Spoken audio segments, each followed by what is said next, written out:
Coucou tout le monde et bienvenue à Réponse à tes questions pertinentes 5. Fidèle au rendez-vous, je vais répondre à 15 des questions publiées sur Réponse à tes questions pertinentes 4. Si toi aussi tu souhaites participer, n'hésite pas à m'écrire en commentaire pour me poser des questions, je serai ravie d'y répondre et peut-être que ta question va figurer dans la prochaine vidéo. Allons-y avec la première question. Shakira Forever m'a demandé « L'âme m'a fâché, pourquoi les filles ont leurs règles ?»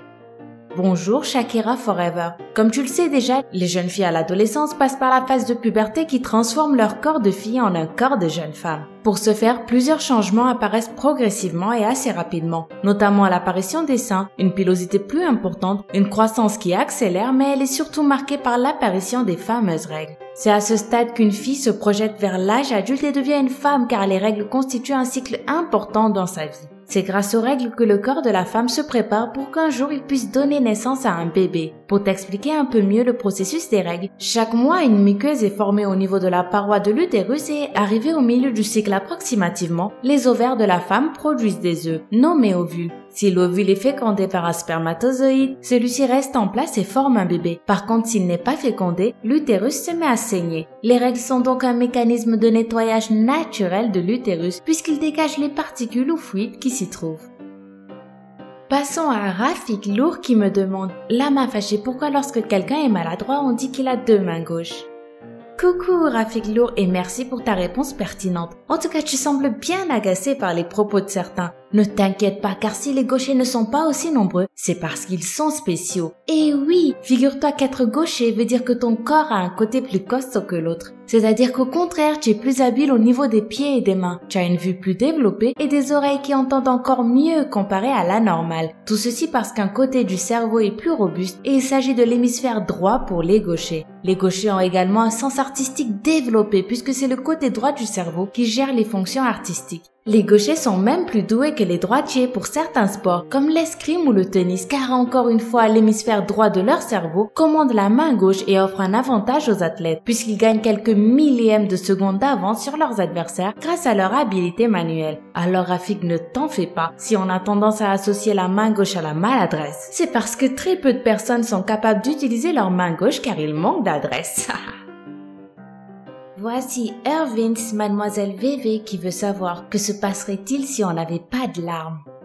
Salut Irvins et merci pour ta question pertinente. Pour t'expliquer plus en détail, on va voir ensemble comment se constituent les larmes et découvrir les différents types de larmes qui existent pour pouvoir répondre à ta question. Pour commencer, les larmes sont stockées et sont sécrétées par les glandes lacrymales qui se trouvent derrière les paupières et qui sont à base de mucus, de lipides et d'eau. 3 types de larmes existent. Les larmes permanentes dont la fonction principale est de sauvegarder l'hydratation de l'œil et de nourrir la cornée. Très discrètes, elles jouent un rôle très important pour le bien de notre organisme. Il y a ensuite les larmes protectrices qui ont pour fonction de protéger, comme leur nom l'indique, notre œil des agressions externes. Par exemple, c'est les larmes que tu ressens lorsque tu épluches un oignon ou lorsqu'on te jette du sable dans les yeux. Enfin, il existe les larmes de réflexe qui sont très visibles et qui apparaissent face à un choc émotionnel, comme par exemple une grande tristesse ou au contraire une énorme joie. Donc, comme tu as pu le comprendre, les larmes sont très importantes pour nous car sans elles, l'œil ne pourrait pas fonctionner correctement puisque sans hydratation, il ne sera plus du tout capable de combattre les infections. C'est ce que les médecins appellent le syndrome des yeux secs. N'hésite donc pas à pleurer, c'est bien pour la santé de tes yeux et pour la santé de ton cœur aussi. Et voici Zéro qui veut savoir ce qui se passerait à mon avis si tous les adultes disparaissaient d'un coup.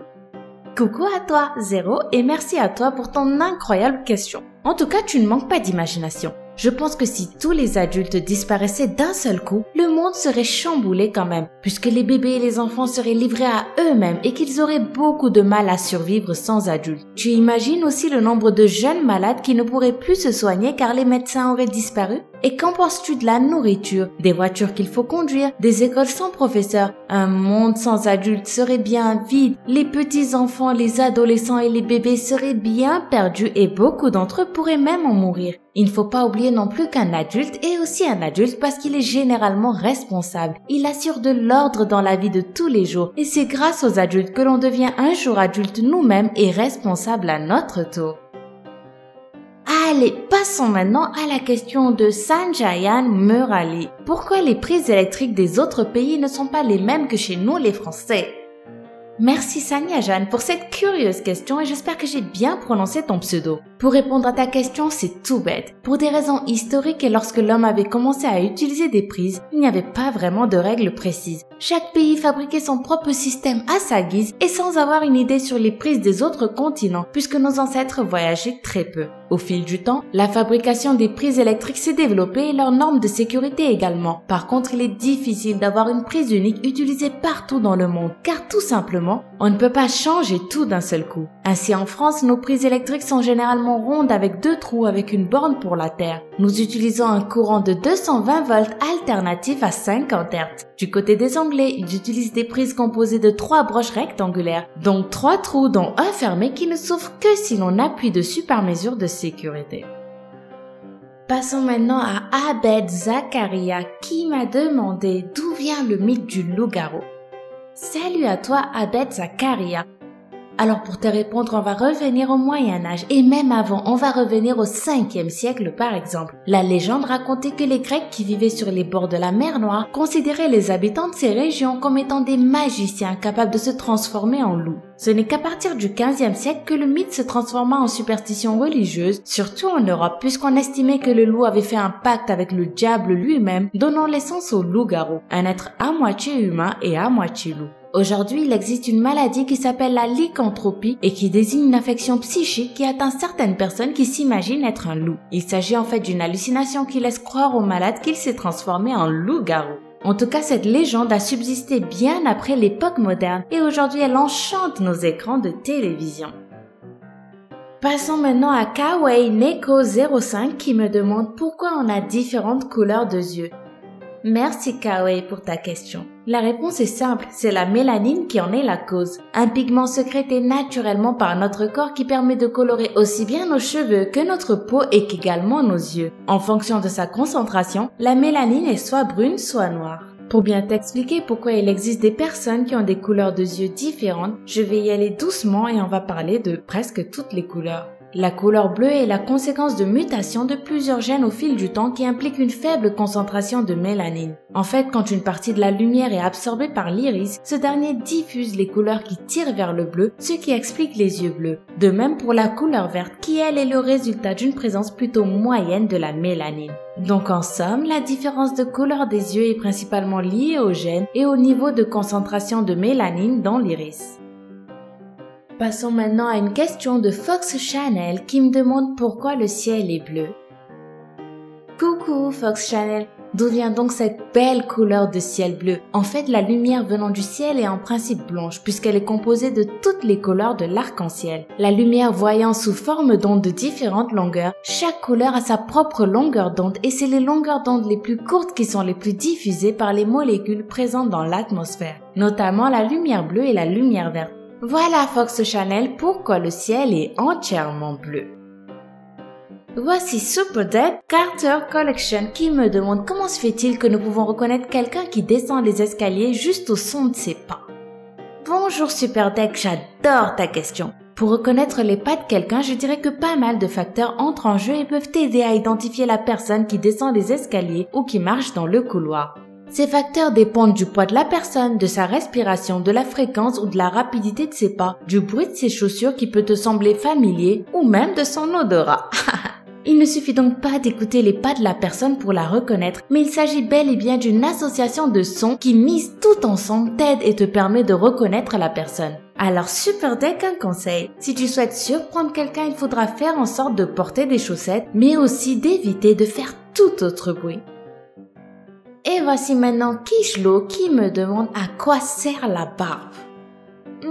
Elle sert à reconnaître un homme? Non, je rigole. Figure-toi que la barbe a des bienfaits incroyables sur la santé de l'homme. Et oui, d'après le Radiation Protection Dosimetry Journal, la barbe protégerait jusqu'à 90%, voire 95% la peau des rayons UV. Cela voudrait dire que les cancers et les coups de soleil sont largement évités grâce à une belle barbe et en plus elle préserve la peau de la vieillesse puisqu'elle est moins exposée au soleil. Bien mieux encore, la barbe protège des coups de froid. Grâce à elle, le cou et les bronches sont protégés des coups de froid hivernaux et évitent donc d'attraper un rhume. La barbe peut même prévenir différentes formes d'allergies et d'asthme puisque les poils filtrent l'air constituant une muraille solide interdisant les allergènes d'entrer dans les narines. Alors tu vois, la barbe peut sembler être juste un phénomène de mode en vogue, mais elle a également beaucoup de bienfaits pour la santé. Nous passons à Jonathan Garraud qui me demande pourquoi deux personnes de nationalités différentes et de langues différentes utilisent-elles l'anglais pour faciliter leur communication. Merci Jonathan pour ta question super pertinente. Pour te répondre, je dirais que pour des raisons purement historiques et politiques, la langue anglaise est devenue la langue internationale. En effet, depuis l'Empire britannique, la langue anglaise n'a cessé de prospérer, mais ce n'est que plus tard que les pères fondateurs des États-Unis, en voulant fédérer les États, ont compris l'importance d'unifier la langue. Compte tenu de l'existence de la langue anglaise qui était pratiquée déjà par la majeure partie de la population, ils ont commencé à l'encourager pour représenter l'identité nationale des États-Unis. C'est au XXe siècle qu'ils commencèrent à carrément interdire l'enseignement de langues étrangères et c'est grâce à la colonisation britannique et à l'expansion territoriale du Royaume-Uni que l'anglais a gagné le statut de langue internationale. Aujourd'hui, la langue anglaise est la langue d'affaires utilisée dans les échanges internationaux et elle est parlée par plus de 1,8 milliard de personnes dans le monde. Donc Jonathan, n'hésite pas à perfectionner ton anglais, mais si tu apprends aujourd'hui d'autres langues comme l'espagnol ou l'allemand, ce sera encore mieux pour toi, surtout dans le monde des affaires. Et voici The Miss qui veut savoir qui était là en premier, l'œuf ou la poule. Haha!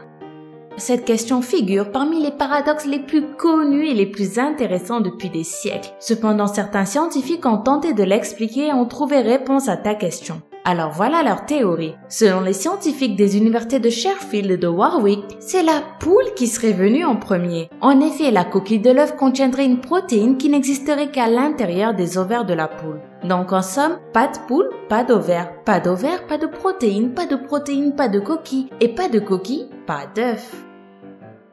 Voici Aksam Khan qui me demande pourquoi certaines personnes louchent. Salut Aksam Khan, alors, une personne qui louche souffre de ce qu'on appelle le strabisme. C'est un terme médical qui désigne ce défaut de parallélisme dans les yeux. Il existe d'ailleurs plusieurs types de strabisme. Le strabisme vertical, c'est quand un œil regarde en haut vers le bas et le second en bas. Le strabisme divergent, quand un œil regarde vers l'extérieur ou encore lorsqu'il s'oriente horizontalement vers l'intérieur. Et enfin, le strabisme convergent qui est le strabisme le plus fréquent et qui arrive lorsque l'œil s'oriente horizontalement vers l'extérieur. La cause du strabisme peut être liée à des troubles de la vision comme l'hypermétropie où l'on ne distingue pas clairement les objets rapprochés ou un problème de muscle qui tire plus qu'un autre. Mais ça peut être également, dans certains cas plus graves, peut être le signe d'une tumeur oculaire. Donc un conseil, si un bébé ou un enfant louche, il faut impérativement consulter un spécialiste afin de trouver le traitement approprié à son cas. Émilie Brezaz m'a demandé pourquoi les bébés pleurent après l'accouchement. Très bonne question, Émilie, et félicitations parce que tu es l'avant-dernière question retenue pour ce numéro. Bon, tout d'abord, il faut savoir que le bébé avant sa naissance était bien au chaud dans le ventre de sa maman, sans lumière agressive et presque silencieux. Imagine l'instant où il sort du ventre de sa maman pour faire face à un monde bruyant, avec plein de lumière et surtout si froid. C'est ce stress causé par ce grand changement qui pousse le bébé à prendre sa première grande respiration, remplissant ainsi ses poumons d'air. C'est à ce moment précis que tous les bébés crient et pleurent. Certains médecins disent que c'est cette première respiration qui causerait une grosse douleur, expliquant le premier pleur du bébé. Mais d'autres médecins estiment que cette théorie est très douteuse et qu'en effet si le bébé pleure, c'est juste qu'il est extrêmement stressé car surpris par le monde extérieur. Et voici la dernière question. Splooshy H qui me demande pourquoi ferme-t-on les yeux quand on s'embrasse. Bonjour Splooshy, tu sembles comme moi être une grande romantique. Eh ben, des scientifiques londoniens ont conclu qu'on était des êtres monotaches, ce qui explique pourquoi nous fermons les yeux quand nous nous embrassons. En fait, pour tout bien t'expliquer, ils ont soumis des participants à des tests visuels et ont constaté que plus la concentration est forte sur une tâche visuelle, plus elle réduit la sensibilité de la personne aux autres sens, notamment au toucher. Donc si les gens gardaient leurs yeux ouverts pendant qu'ils s'embrassaient, il serait plus difficile pour eux de se concentrer sur les sensations procurées par le baiser. Et voilà, merci encore une fois pour toutes vos questions super pertinentes. J'espère que vous allez m'en poser plein d'autres dans les commentaires et je me ferai un plaisir d'y répondre. À très vite pour un nouveau RATQP. Bye bye!